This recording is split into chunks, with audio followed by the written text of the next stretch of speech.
today, and we kind of wanted to go over some of the things that her and I work on together, which again is overall kind of wellness.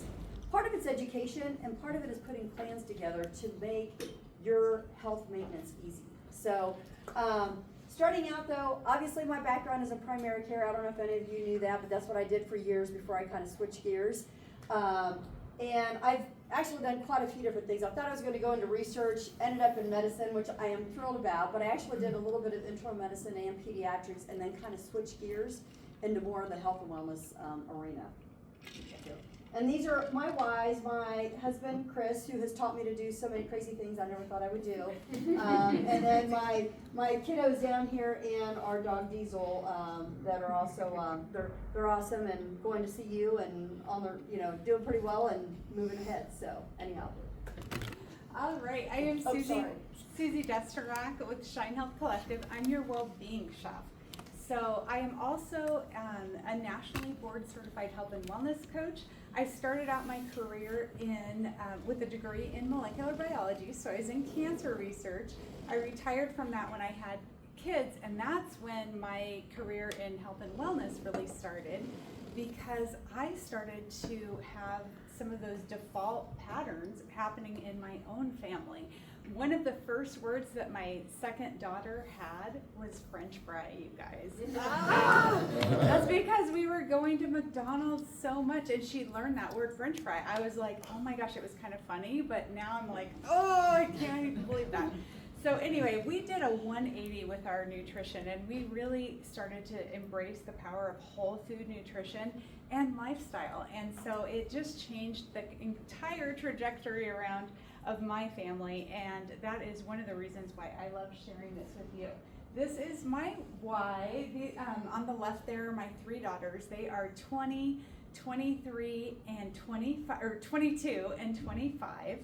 The middle one is the one that had that French fry issue. My oldest daughter actually went to school with Allie and went into the health and wellness field as well. So that is super fun. And my youngest is at CSU. She's a sophomore. This is my family on the right hand side there, and I raised my kids for 10 years as a single mom, actually, while I was building my business. Now I'm married to Brian. We've been married for 2 years, and he's down in the middle there. And then also my mom is almost 99, and she lives in the home that I grew up in Morrison. Actually, thanks to Chris and Ryan, we live right down the street from her now. So I'm over there a lot, and then that's my greyhound Heidi, who has now this spring become a bunny hunter. The mother of the baby bunnies went after her yesterday, and so she's all scratched up, but that's my retired greyhound. So Jill and I today just really wanted to kind of just share with you, we want to be a resource for you. We want to share some information that could be really helpful for you. And we want to be a resource, and we want to kind of raise your awareness. It's like knowledge is seriously power. So that is all around the area of insulin sensitivity and weight loss. So you may, I don't want to talk about big terms, but you've probably been hearing about insulin sensitivity. Like, what is that? So basically, as we age, our body does not react to food the same way that it used to. And so our insulin sensitivity goes down, and what happens with that is that our weight can really go up. So when you can actually go up. So when insulin sensitivity drops, our body stores more fat, and it makes it harder to lose weight. So this can really increase, it's not just about weight, it can actually increase inflammation all over the body and increase chronic disease like heart disease, cancer, diabetes, those kinds of things. So that's why we care. Now the good news is, that's all the bad news, I promise I'm not going to be doom and gloom. The good news is we can change this. There's lots of steps that you can take to improve. I'm going to talk more about the lifestyle steps. Jill's going to talk more about the medical interventions that you can do as well. Okay, go ahead.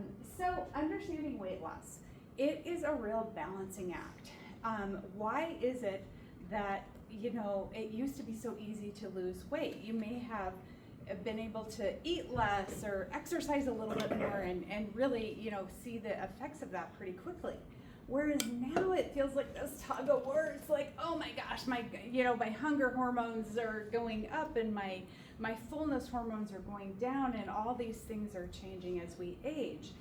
Why this is important is that if we were to look at 2030, if we don't do anything different, about half of our population is going to be obese. That means a BMI of over 30.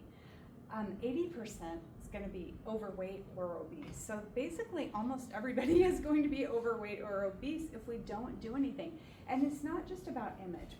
It's about having this systemic inflammation that leads to those kinds of chronic diseases that we talked about. So that's why we're so passionate about raising your awareness here and knowing what you can do to make that better. So, there we go. Okay, so weight loss is abnormal. That's one reason why it's so hard. Go ahead. And so some of the things that you can do are focus on eating low glycemic foods. Low glycemic foods are going to be your vegetables. They're going to be your proteins. Think of green leafy greens, your salads, carrots, tomatoes, onions, all those great foods that we want to eat, those colorful rainbow foods. We want to eat as many of those as possible. We also want to increase our protein. So think of fish, meat, chicken, eggs, yogurt, beans, tofu. Those are all ways to increase your protein. And also the fasting piece. Intermittent fasting, you probably heard about it. Want to be trying to get within that window of not eating for 12 to 18 hours. That gives our body a break. It brings inflammation down. It brings insulin sensitivity up. It helps our body burn fat as fuel. And then also want to reduce wheat and gluten. So Twinkies are not your daily bread. And now I'm going to hand it off to Jill here to just talk a little bit more about some of these other aspects. Okay, so I'm going to talk a little bit more about the medical portion of all this. So I do a lot of weight loss, and I work with the common medications, semaglutide and tirzepatide. There have been other ones out on the market in the past, and they worked. They weren't as great, but they're, at least we have options. And the whole point of the conversation when people come in to see me about weight loss is that we want to help you jumpstart that process, but I don't necessarily want you on medication for the rest of your life. With any medication, there's always a potential for side effects, and we already, we know that even with statins, even with some of your blood pressure medications, sometimes you have to be on them. You just don't have a choice, and that's okay. But our goal is to jumpstart the process, reset your static point. In other words, we want to help you increase your insulin sensitivity, which is going to reset your fullness zone. So in other words, it's going to take you less to feel full, and if we get you on the right foods, you're going to be able to go longer without having all those cravings and feeling like you need a big bowl of carbs. So our goal again is to kind of get you jump started, and then we're going to wean you onto a whole program that we'll put together. We call it the Nancy plan or the Kathy plan that we're going to talk about today, where we really sit down and we look at your lifestyle. We'll look at what your needs are, how you do your workouts. Do you work out in the morning? Do you work out in the evening? What are your restrictions, or what things might interfere with us putting a good lifestyle plan together for you so that you can maintain that weight once you lose it, okay? And then again, so this is our Karen, we said our Karen plan. But anyhow, with Karen, this is actually a client that Suzy and I worked with together. She was someone who probably had struggled with weight for quite a while, but she ended up having some hip problems and had to have surgery. And it really put her in a bad bind because she was struggling with weight, then had this hip surgery, and her weight was preventing her from actually getting back to her normal activities. So we did put her on medication for a little while, and then I referred her over to Suzy, and then you can kind of talk about your little component of what you did with her as well. Yeah, so we talked about, she got that weight loss started. She started to get the BMI down, started to get that inflammation down. And then we worked on, okay, now you have that piece jump started.